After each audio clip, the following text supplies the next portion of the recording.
Mote of Light farming is pretty insane. You can grab hundreds of these things per hour and they can kill you if you suck as well. This was the best way I could farm these on the Midnight Beta. This is a Mining and Herbalism farm, so we'll be getting loads of herbs and ore from doing this as well.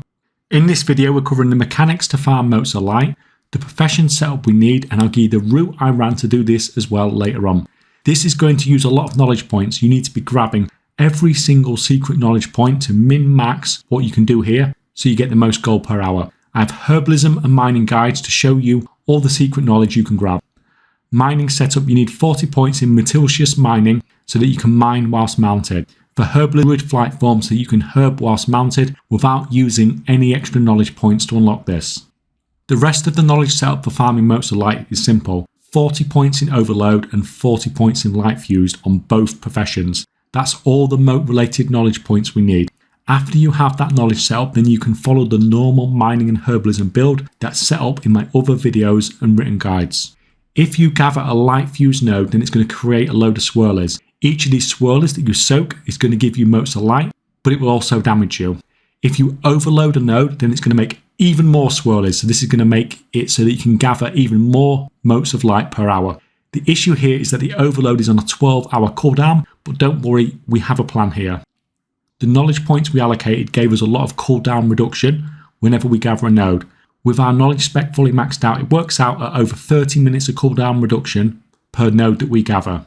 We are therefore going to overload a Lightfuse node, grab all the swirlers, then farm like crazy, hitting every possible node to get the cooldown gone so that we can do it again. That is the basics of this setup.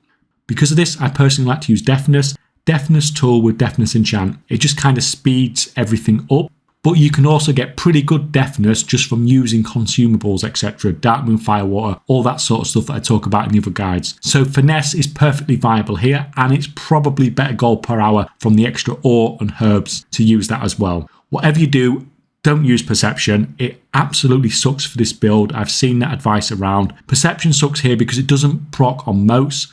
You're also using the knowledge in overload, so you don't have the points allocated in the final herbs or ore. Those final nodes actually make perception do anything worthwhile. But finesse or deafness, whichever, are fine.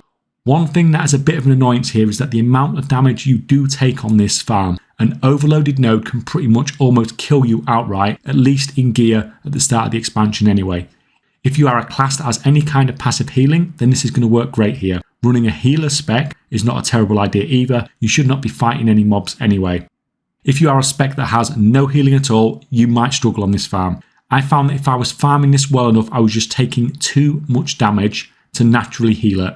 And yeah, I suck, so I died sometimes as well when I pushed this too much.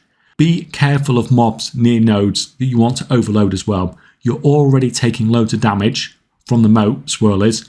Mobs attacking you is not going to help that. You can always skip overloading Lightfuse nodes if needed. Our 40 points in overload did give us a second charge, which gives us a lot more flexibility about when we have to overload, because we don't have to worry about necessarily overloading until we have that second charge. The route I've been using for this is super straightforward. I always like to put together a few simpler starter routes for everyone at the beginning of an expansion, and this one's no different. There will definitely be better routes later on, but these will get you going right away. I've put the Eversong Forest route down in the description, so you can just copy and paste that. But if you want the farming routes for every single zones, check out the Discord where all the free Midnight Profession guides are available for everyone. If this video was helpful, then please leave it a like and let me know in the comments below, how many times did you kill yourself farming Motes of Light?